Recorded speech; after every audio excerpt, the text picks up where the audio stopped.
EP Magazine's annual healthcare issue contains a wide selection of articles for parents, caretakers, professionals who care for children and youth with special healthcare needs, including families who have multiple children with disabilities. Further topics include early intervention, oral care, medical bills, and physical fitness, concerns faced by most families, but especially challenging to those with special needs.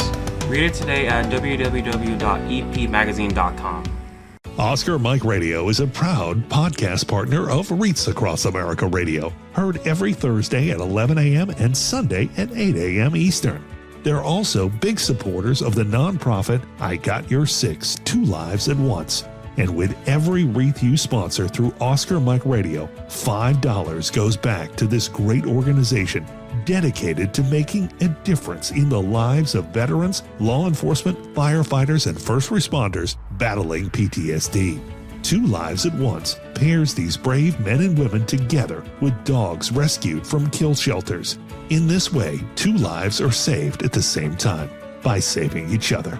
Donate now. Go to REITsAcrossAmerica.org/Oscar Mike Radio to help. That's REITsAcrossAmerica.org/Oscar Mike Radio.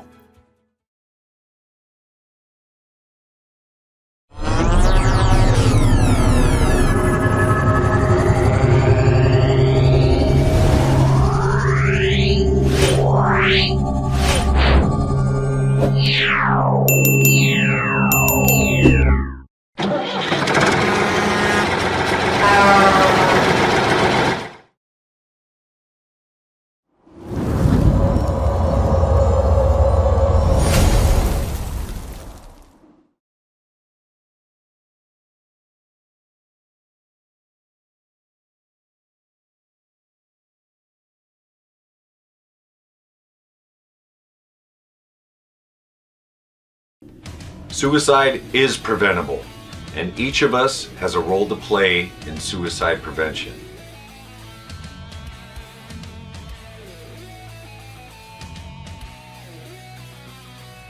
Suicide is complex. There is no single cause. And it's not always a mental health issue. It could be loss of a job or home, financial or relationship issues, pain, or leaving the military. Suicide does not discriminate. It affects all ages, races, and genders, veterans or not. If you know a veteran who is struggling, connect with them. Let them know help is available. There is quick and easy access to services in times of crisis. Dial 988, then press 1. Talking about it is okay. Don't keep it inside. Don't be ashamed. Don't wait. Reach out. Find resources at va.gov/reach.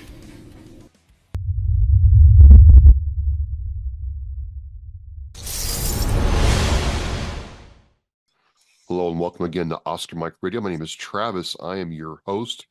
Oscar Mike Radio is part of the Hubazoo Network. You can find out more on hubazoo.com. I want to thank my sponsors, Joyce Asack of Asack Real Estate, Army National Guard veteran Mark Holmes of Reapers Detailing and Power Washing, and my supporters, Cason Shaving Company, Exceptional Parent Magazine, and Black Cat Designs. And folks, he's back. You've seen Stephen Russell before, and he's back. Almost a year, as a matter of fact, and you're going to find out with us veterans. You give us some time, give us some energy, give us some inspiration, and all kinds of crazy stuff can happen. So, with no further delay, Stephen Russell of Tales of Nihilism, Global Comics, the whole 9 yards, man. Welcome back to Oscar Mike Radio.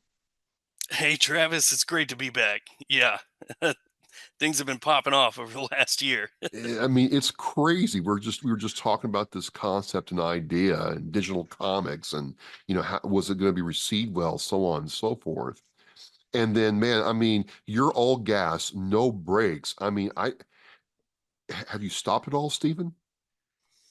I took a month off right at the end of December and January. To kind of do some like restructure, refit. I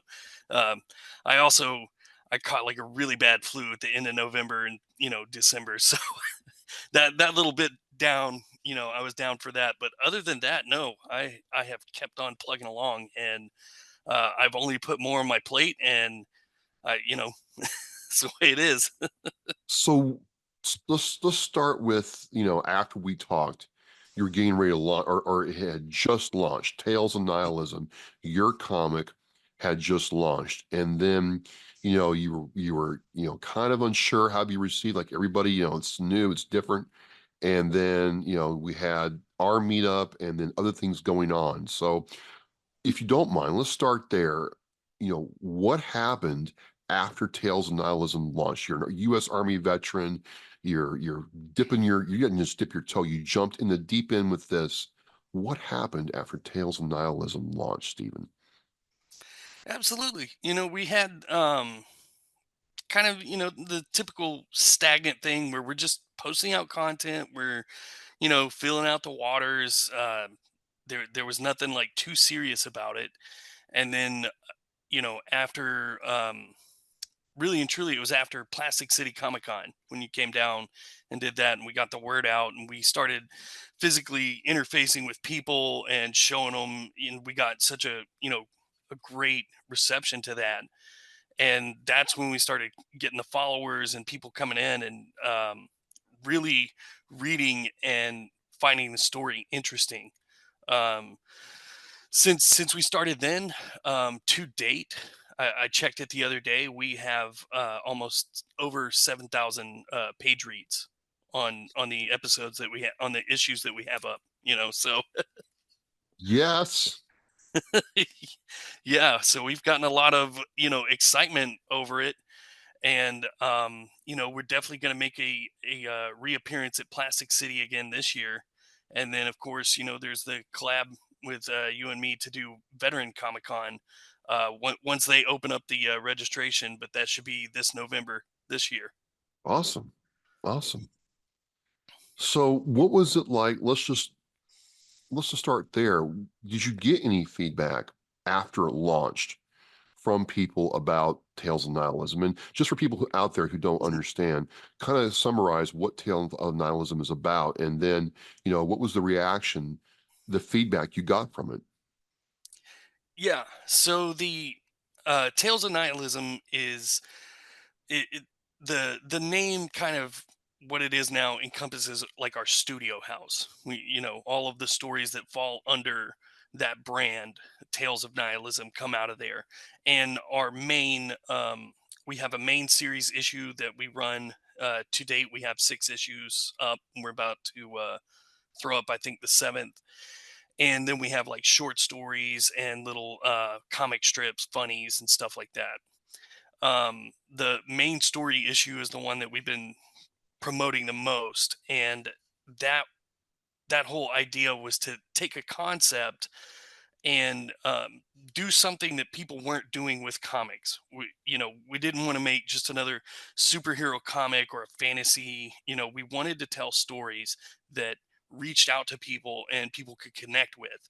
And so that's what we did. We used the comic medium to tell this story about a regular guy who lives in a world full of superheroes, and just how much it would suck, and, and how like difficult it is. Like you watch The Boys on Amazon or others, the Marvel movies, or even, I'm a DC fan, and it's Mhm. always like, what's that poor guy supposed to do now that his house has been completely leveled by the good guys? What happens to him? Yeah. And you find out that, when he's not really happy, he got saved. Yeah. And like I grew up in the South, in Mississippi and Texas, and like hurricane season, that's a real thing for everybody. And it's like every summer you're gearing up. You got to put the masking tape over your windows, and then you're thinking about like, okay, can I make my insurance premiums if my car gets damaged, or if my house gets damaged? And then they're going to shut off your utilities, and since it's like an emergency, they're going to estimate your utility bill. You'll get these outrageous bills that you have to go back and do all the negotiation. Like your life's really upset by something that is naturally occurring and like is coming. So how awful would it be if you just walk out every day and your car's destroyed because the Hulk, smashed through your neighborhood, and now you got to pay that insurance premium like every other week to get your car repaired? Like, it's crazy. You put this out and people start cluing into what the story is and what the objective is. What was it like hearing their feedback? That was great. You Yeah. know, yeah. To date, I haven't heard anybody who's like, I just don't like this. This sucks. Everybody has kind of similar feedback of like, this is real. This speaks to us. This speaks to my situation, or I've at least known somebody who's been like this before, and that's really the best feedback that I could get. I work on the art, and Joe, he works on the writing and the script, and really and truly I want the art to accentuate the story that we tell, and I want those stories to reach out and connect with people. So it's always good to hear that. What was Plastic City Comic Con like? Now, I had never heard of the Comic Con myself. I've lived in Massachusetts for quite some time. It's out in Leominster, which is, not in Boston, not in Worcester, not in Springfield, but kind of in between. And I had never gone before. What was that experience like, putting your story, your efforts in a different environment? That that's kind of where like reality set in, you know because people talk about the business of things and like to work hard, and I've grown up like that too. Like, if you want to do something, just work hard and put everything you've got into it. But really and truly, that's where it opened me up to, like, okay, comic books as a business, what is it? Because it's not just selling the story or the comic books. There's so much more involved in it. And then you had to figure out, okay, we're going to go to a convention. Well, that costs money. And are we going to, just save up some money and throw down in it and do that? And then we're going to have a product. So how do we do that? We got to go talk to a printer, and what are those fees? And, what's the cost of those books? And, by the end of it, I think my experiences, in my regular job and in the you know business management and things like that really came through, because I was talking to my writer and telling him, like, you can't see this as you know like a shop where you're trying to make money and get a profit. This is like basically a business networking event, and you're going here and you're trying to expand your fan base, you're trying to connect with people, and do that. And I was like, if we can just go there and get more followers, and we can talk to people and network, that's how you see this as a success. And when we finished up, yeah, we increased our followership. I think we were like 10 or 15, and we jumped up to 25. And then the page read started going up and all that, and I was like, that's that's the business of this. And we made it work, and it was an amazing experience.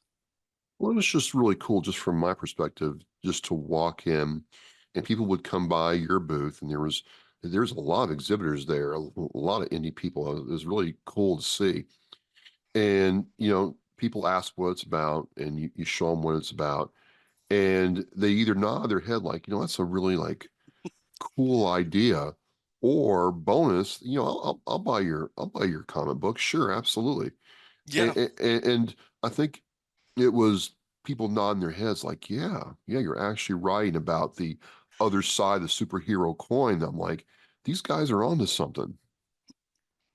absolutely. Yeah, superhero fatigue is really helping us out.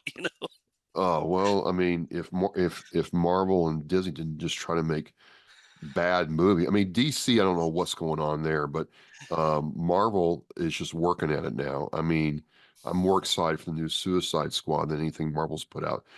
I can tell Yeah, you, I go there and I'm checking it out, and you're like, "Hey, I got something for you," and you hand me, the comic book with the Oscar Mike radio and the Mike's After Action report in it, and I'm like, man, that just blew me away, dude. I mean, seeing like the OMR and the mics, in your page in physical print. I'm like, everybody who's bought one is going to see the OMR stuff there.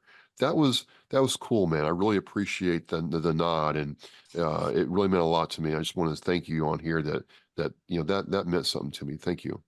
Hey, no problem. Yeah, you got to give back as much as you receive, and that's really the business of how we make these things work. And I was like, you've been supporting me since we got together, and I was like, hey, I've got to throw in this for Travis, man. It was really cool. It was really cool. I mean, it's something to see. So we go through Plastic City Comic Con. You guys come out to Mass, and you go back, and then what happened? Because it seemed after Comic Con in Leominster, Massachusetts, the throttle got opened up, and you guys were like, "Trav, we're just busy." I saw you on everybody's podcast. People were having you on shows. It had to be crazy. Yeah. Yeah, all of a sudden I'm having to schedule things. I'm having to I'm talking to people. I'm like, oh, okay, all right, this is this is happening. And yeah, trying to fit that in between the day job and doing all that kind of stuff. Yeah, it was insane, but it was good because you're just getting that feedback of like, okay, people are hungry for this. They want something different, and this story is just that. So it's about the Ballad of Philip Kirshner and his kind of like fallen down slash I'm tired of superheroes thing. But you did say, and you have looking at it, weaved in some other stories as well. Where did those stories come from? Is it just ideas that you bring into life now that you have, you're more established, or is it something that you're trying to build entirely new? Well, the short stories, that's a chance for me and my writer to like flex outside the box and just kind of clear our heads, get away from the main story. And I we work that to where it's just completely open ended. Sometimes those stories will intersect with the main series issue. Sometimes they'll just be a complete different offshoot. But it's that chance where it's like, okay, if I want to try something different artistically, like we've made that space for ourselves. So that way, things don't get static, they don't get like run down and I guess, what do you say, like kind of corporatized where everything's just cookie cutter. And sometimes you got to creatively, when you're working like that, you've got to branch out and let your mind expand and play around a little bit. So that's what we did for that. And then the funnies, those are just kind of like little little funny strips that we do, and that's to keep people engaged and still have something that's like tongue in cheek. You do this, and then other opportunities open up in the creative space, a veteran and otherwise. Can you tell me about some of those? Because it looked like it got really interesting that other people started seeing what you're doing and saying, you know what, I want to be aligned with that, or I want to see Stephen Russell in my, silo. So, can you tell us anything about that? Absolutely, yeah. So one of the projects that I've been working on now, or working with, is Devil Doc Publishing, Addie's Veteran Magazine. Oh, wow. Yeah, and they approached me and were like, "Hey, we see your comic art, we like it, and this is a free place where you can just publish whatever you want in it." I was like, "Okay, well, they don't have much editorial sight over it. It's more about formatting and things like that." But Christine Walker, the owner of that, yeah, she was like, "I'm not ever going to tell you you can't publish something. Just go at it." And I was like, okay, well, let's look at some things. And I came up with an idea, and I was like, we're gonna take old military dirty cadences and we're gonna put those in there and start illustrating those. And it's a part of, I think, military culture that people don't see, but it's also something that, having been in the army, gotten out, and then re-enlisted, two separate tours of active duty, I saw starting to go away. Like the army lately and the military in general has been real corporatized, and it's getting away from the culture that I first joined. So I was like, I think we need to preserve this, and this is a great way to do it. Man, it's funny you say that. When I got in the late '90s, and there were still some first sergeants, gunnies, and master sergeants when the crowd was right and the wrong ears were around. He's like, if you guys motivate me, I'm going to get out the good old dirty cadence. And it's Yeah. surprising, Stephen. It's mile number 5. You got, you're like, what the hell's going on here? But you can find the energy to run another 2 or 3 miles if the cadence is good. Absolutely. Yeah. If somebody has the right rhythm, the right soul going with it, yeah, all of a sudden you go from just like, oh, I can't do this to, oh my God, you're clapping and screaming and hooting and hollering. It's, And then all of a sudden, I don't know what I know what happened. I mean, it was the end of tail hook and a couple other things that was forbidden. Like you don't do that, period, ever. yeah. And I can't imagine what it's like now. I mean, so good. That's where that's from. Yeah. Absolutely. Nice, nice. Anything else? Anybody else reaching out to you for collaborations or anything, or has that just kept your plate full enough? That's pretty much kept my plate full enough, but I also have my memoir about my deployment coming out in March as well. So Whoa, hello. Let's talk about that. yeah, and that's another one where, my my publisher, Blue Ear Books, after he saw what I did at Plastic City Comic Con as well, he called me up and he's just like, "You're writing this memoir. You're an artist. Why are we not including your art and doing cover art for your book? Like, why is that not a thing? Why is it something we haven't discussed?" And so I created a large job for myself, and out of the 25 chapters in the book, I did all the chapter art and I did the cover art and the back cover art as well. So Wow, most people, have somebody else do that for them. So tell me, I mean, how fortuitous. It's March, we're dropping this. You yeah. got a whole slate of things coming for Tales of Nihilism. And oh yeah, so tell me about the book and what you're trying to do with that, Stephen. Yeah, so this is a book that's basically been 15 years in the making. I deployed to Iraq in 2006, and it was one of those infamous long, year and a half long deployments out there where we were supposed to only be there for a year, and then we were halfway through the deployment, and they were like, "Hey guys, by the way, they're tacking another 6 months on the deployment." And it's just like, oh my god, you had guys who were stop loss too, so that was even more heartbreaking for those guys.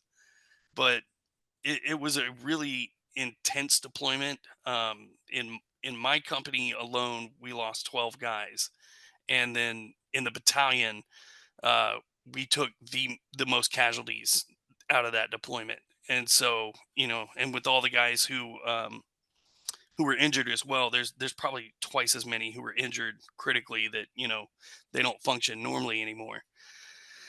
And so yeah, it was a huge, major thing in my life, and I didn't really know what to do with it. You think I'm trying to get out of the military. I exit the military the first time. I'm 23 years old. I have no clue what I want to do, where I want to go. And I think the best thing that I did was I took everything that I could remember from my deployment and just wrote it down. I just made, like a journal out of it and just wrote everything down. And then I set it down and I didn't touch it for at least 5 years. It just stayed in a box and it was there.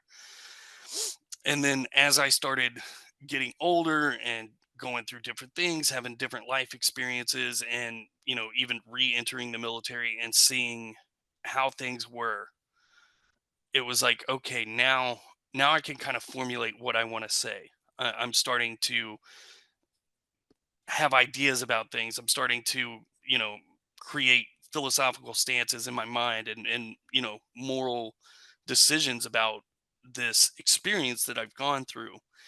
And I kept going back to guys who deployed with me, and I was like, I don't know if I want to tell this story because everybody has the same sentiment of like what we went through in Iraq was a shit show, and it was extremely messed up.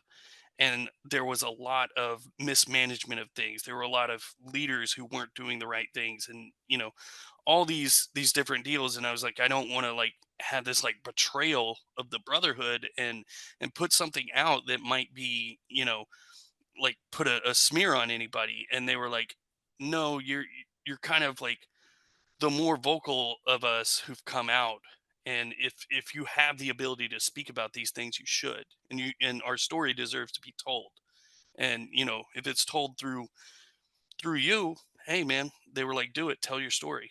And so that really kind of like kicked me in gear, and I started writing the actual book. It's like, all right, let's put pen to paper and see what I've got. And what's the book called again? So it's called Troublemakers, the greatest dog and pony show in Iraq. Nice, nice. And when's it going to be published? I mean, or is it published, or when's it coming out? It's already on pre-order, but it should be dropping, I believe, by the end of March. What was going through your mind when you're writing this? Because, in these kinds of books, you cannot name names, but people who serve with you will know who you're talking about, right? I mean, did any of that go through your mind as you're writing this? Uh, with me, I don't hold back. I don't pull punches. I don't any of that. I start out with like a little disclaimer in the book at the very beginning, and I'm tell people this is my perception, this is my perceived memory, a- as well as having issues with like PTSD, TBI, combat fatigue, all that kind of stuff. Some things may not be 100% accurate. And you also have to remember the military was running like insane psyops campaigns through Iraq all the time, and they don't run those just on the enemy, they run those on us as well. So you you hear stuff, and they're trying to see if you'll tell lies, and if those lies disseminate into the population. And it's insane. And I'm like, this isn't the perspective of some Captain America. I wasn't a hero. I was a PFC, made my E4 by the end of it. And it's from that perspective. So if you can take it from there and understand this journey and kind of like get on board with what I'm trying to discuss, then the accuracy isn't as important. It's more about like, okay, what's he trying to say about this story? Do you feel different after you wrote this? Do you feel like you've got some, resolution, about your service, or are you interested in what the response is going to be to what you've written? It was really cathartic to get it out on paper, but it also helped, like, it helped to solidify an idea about what I thought about the deployment. Because most of the time, you're sitting around with your war buddies and stuff, and you'll tell stories. You can remember them from different angles. Everybody has a different take on things, but nobody really had a discussion about the the Iraq war, as a whole. And at the most, if anybody had anything to say, it was like, yeah, that shit was fucked up, something like that. And you're just like, yeah, okay, it was messed up, but why? What happened? What was the reasoning? And why are there's still this like kind of this hole left in American culture from what we did and what happened. And it's kind of this area that I don't think a lot of people in American society have gone back and taken an honest reflection to, and kind of paired it today with things that are going on today. And it, things that are happening today, it's like for the guys that served, you can look back and say, hey, those are the exact same mistakes we were making back then, you know and right now we're not paying attention to those things. And so this book really helped me solidify and say, like, the idea is that our culture, we needed Iraq to happen after 9/11. We had to have a response, and we were really angry. We were really, we were out for blood. And we sent all of us over there to go do that, and we did that to the best of our ability. We sent the people over there, including myself, to get that vengeance for America. But no one ever thought of the consequences of that. No one ever thought of like what's going to happen, you know 10 years down the road, 20 years down the road. My thought is, listening to you, is you hear stories from the officer, the field grade officer level a lot of times, or from the special forces perspective a lot of times. You don't really hear a whole lot from that PFC, that specialist, that sergeant a lot of times. Hmm. My point is, I haven't read the book yet. I'm going to put it on pre-order, but knowing how you write, I'm like, this is going to be a different viewpoint than the rah, USA, USA. I mean, you're still USA, USA, but this is Hmm. not going to be that. So, what are you looking for the reader to get out of your book when they go through it? um yeah, there's the idea of it's not like a patriotic ode to America. It's more of a realistic look at what we did and why we did it. And I have a lot of personal um, you know acceptance of things as well, where I'm like, I did these things, and I take responsibility from where I'm at. I don't try to like push anything off and say, well, I was an 18, 19-year-old kid, or 21-year-old kid, and this was somebody else's decision, and things like that. But I do make the case, it was like, this was this cultural wave that we were all caught up in, and we were all on board. We just wanted to go over there and get vengeance. And when you leave those things unchecked, and then of course you don't have a plan, you don't have people in charge who are supposed to be setting these things up and say, all right, here is the vision, here's the structure, here's what we're going to do. I mean, things just get chaotic, and that's what happened over there in Iraq. Is just everything got chaotic.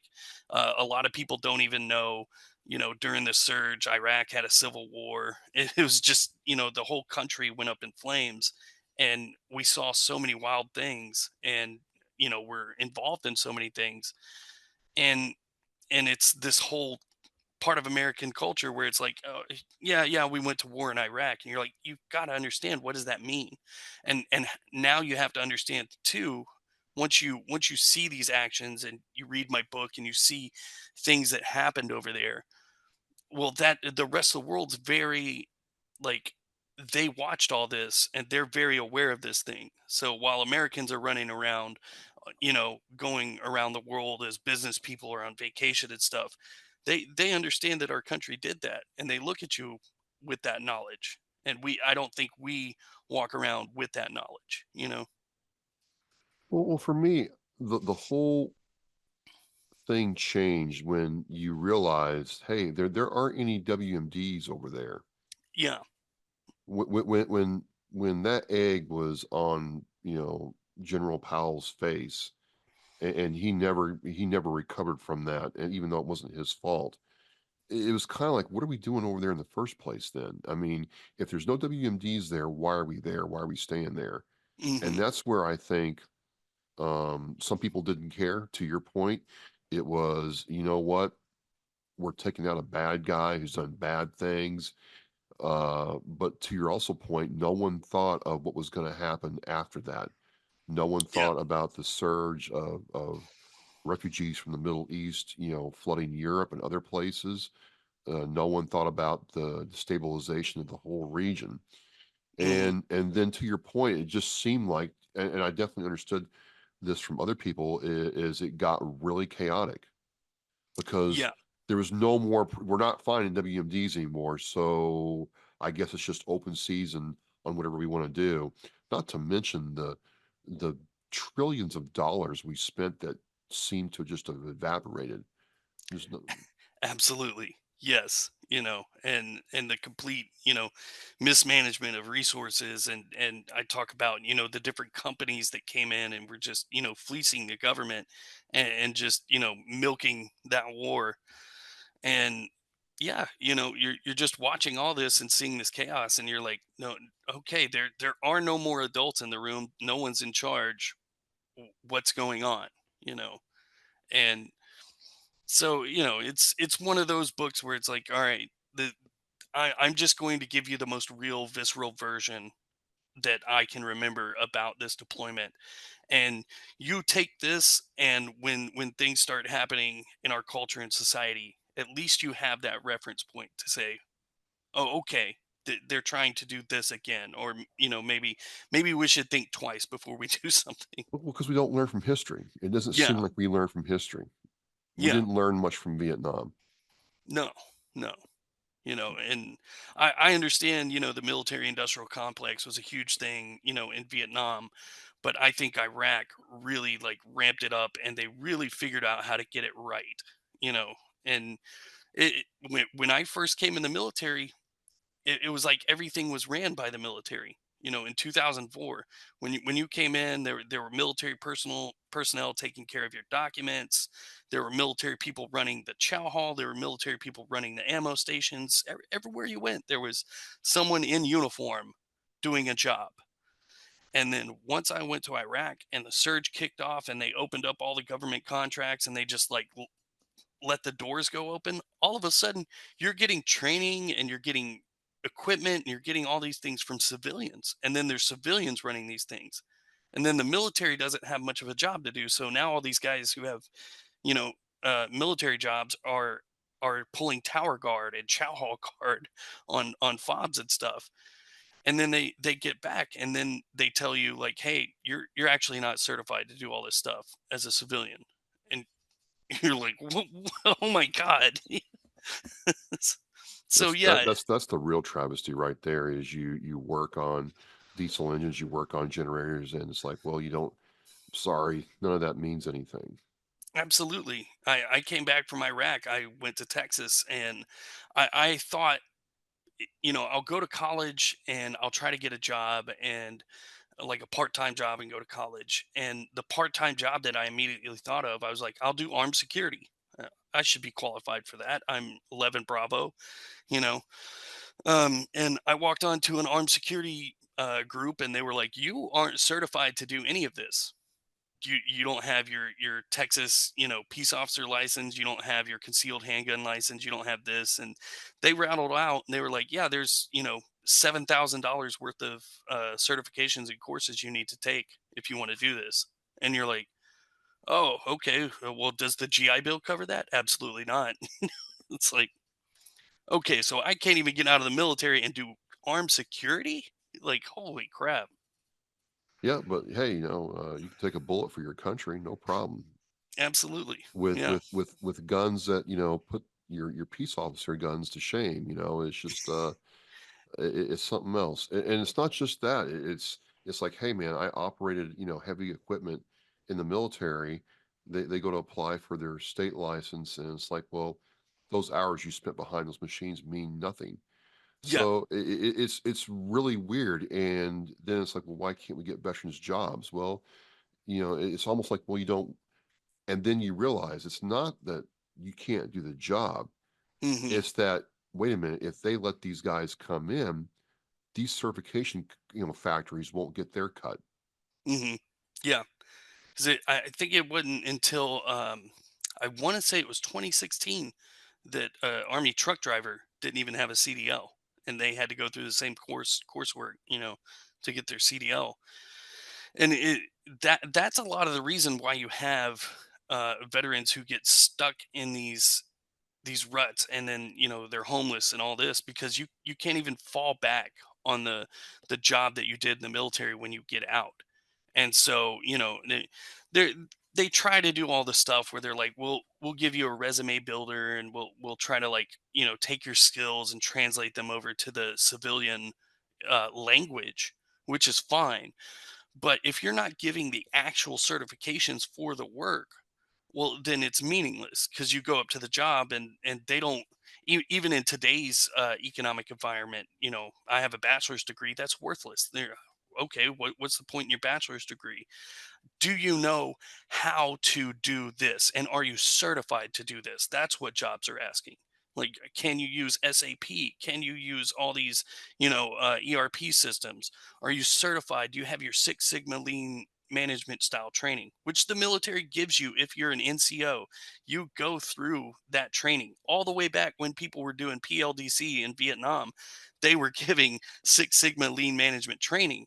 They just never certified anybody in it. And that's like a big thing in business, is if you have that certification. And it's like, okay, so you're cutting off your soldiers, and when they get out, you're punishing them, for getting out by not giving them these certifications.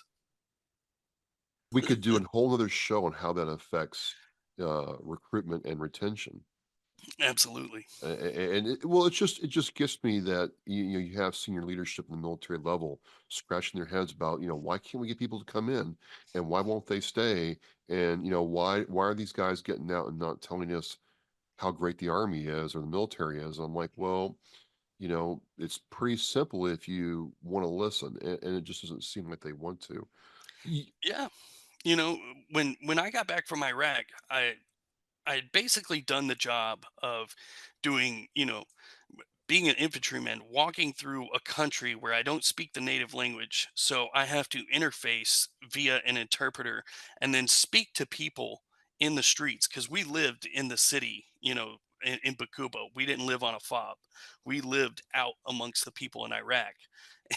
And you're talking about having to bridge cultural gaps. You're talking about how to interface with people who absolutely hate each other. You had the whole Sunni and Shia split and divide. There'd be people on each side of the street that have different faiths, and they don't want to talk to you, or they want to try to accuse the person across the street of being a terrorist so they can get rid of them, and all kinds of stuff like that you're doing at 19, 20, 21 years old. And then you come back and they're like, yeah, you just have a high school education.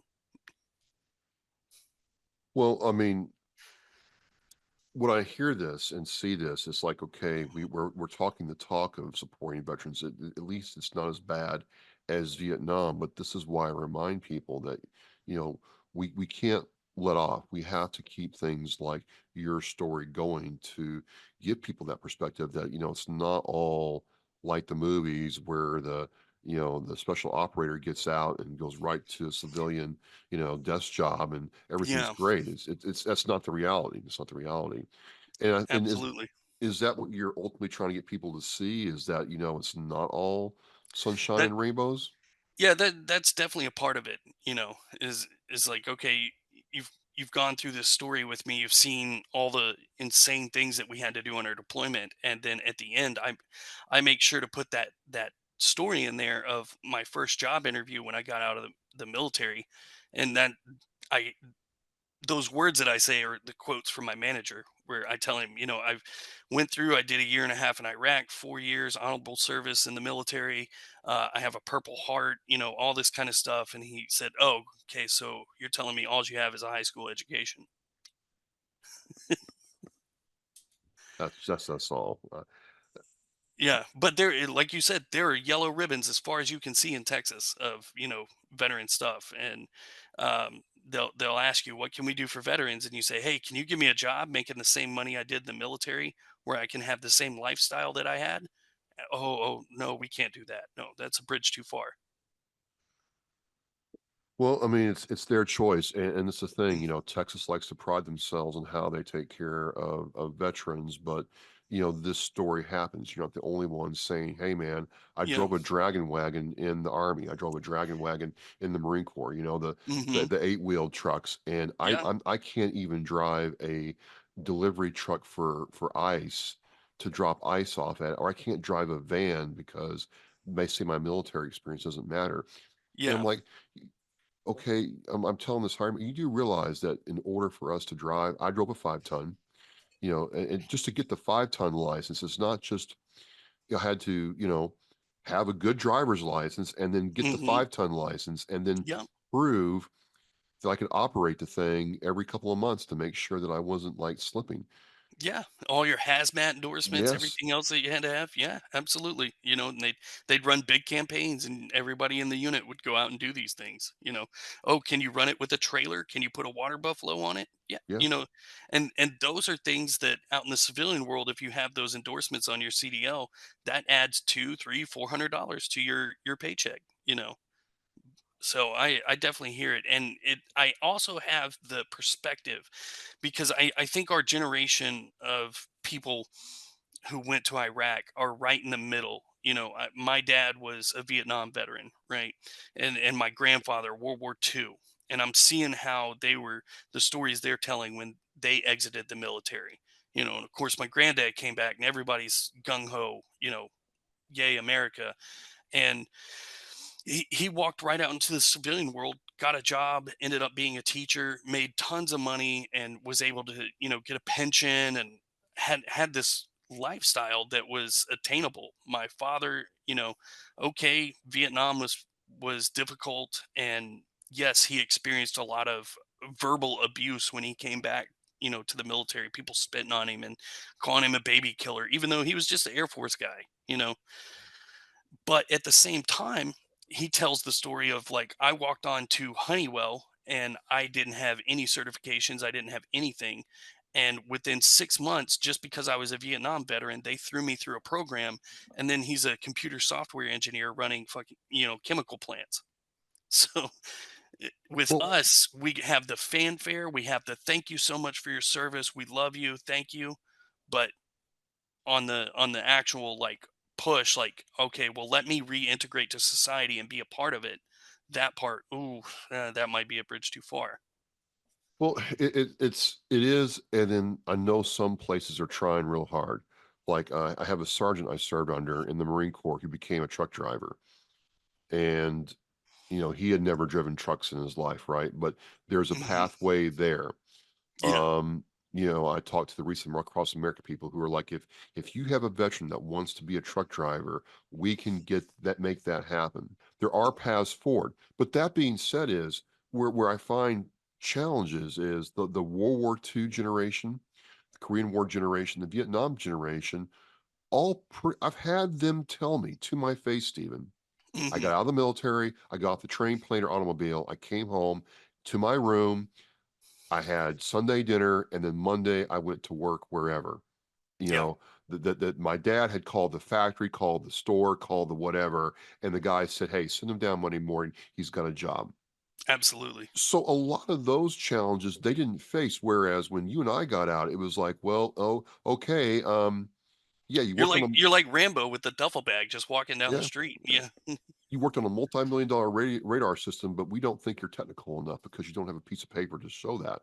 So Absolutely. I was in computer class for 6 months to get a piece of paper. Okay, now he's technical.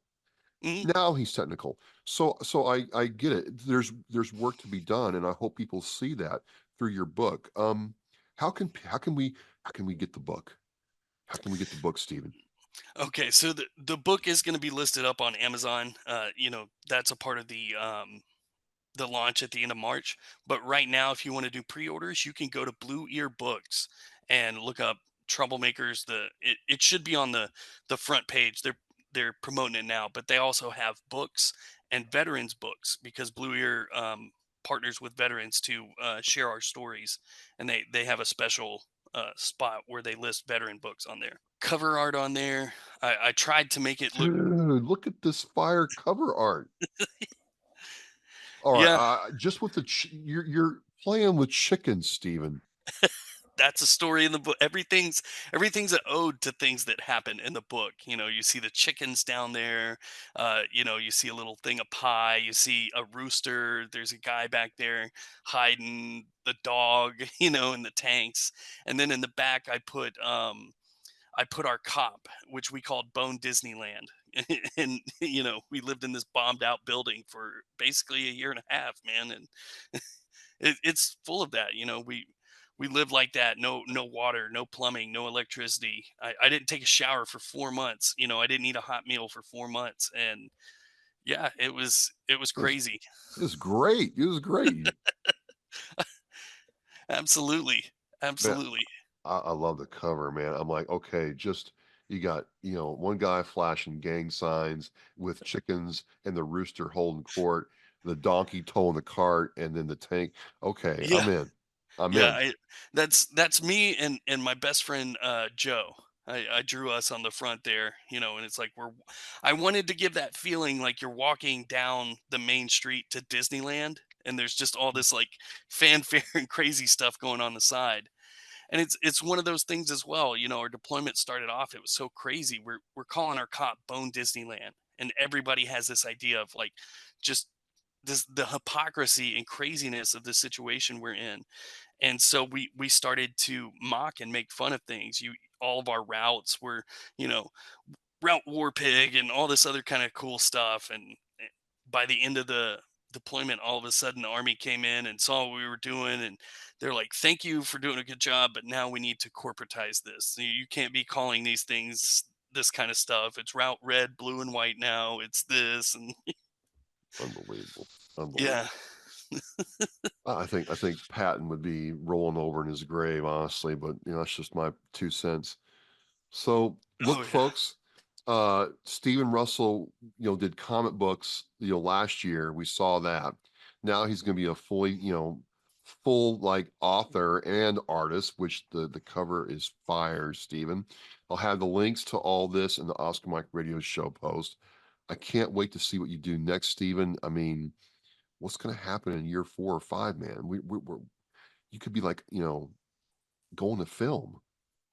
Oh man, that would be amazing. That would be absolutely amazing. And if there are any film buffs out there, and especially with Tales of Nihilism, that would be a great show to put up. For sure, for sure. Well, Stephen, man, I mean, it's just good times are here. You worked your tail off to get to this level. I can't wait to read your book, and it's been great talking with you. And you're coming back to Plaza City Comic Con?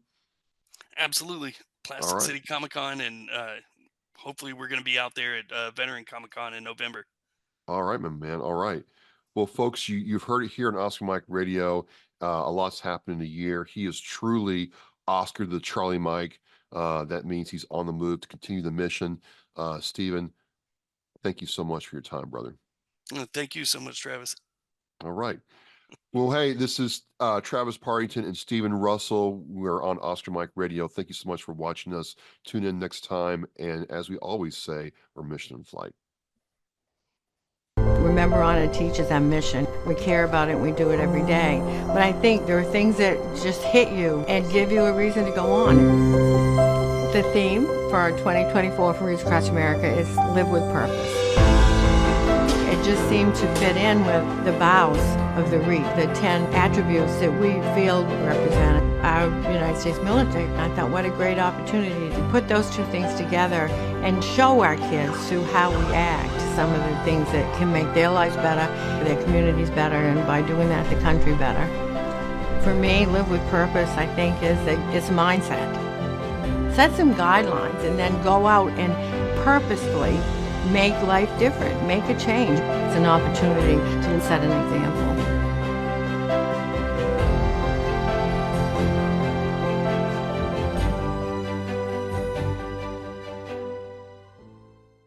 Thank you for listening and watching Oscar Mike Radio, where our active duty service members and veterans are in action and the mission is in flight. Oscar Mike Radio is an oversized load Co-Sinista One production. If you are a veteran or know a veteran who needs help, please dial 988 and press 1 for the Veterans Crisis Line.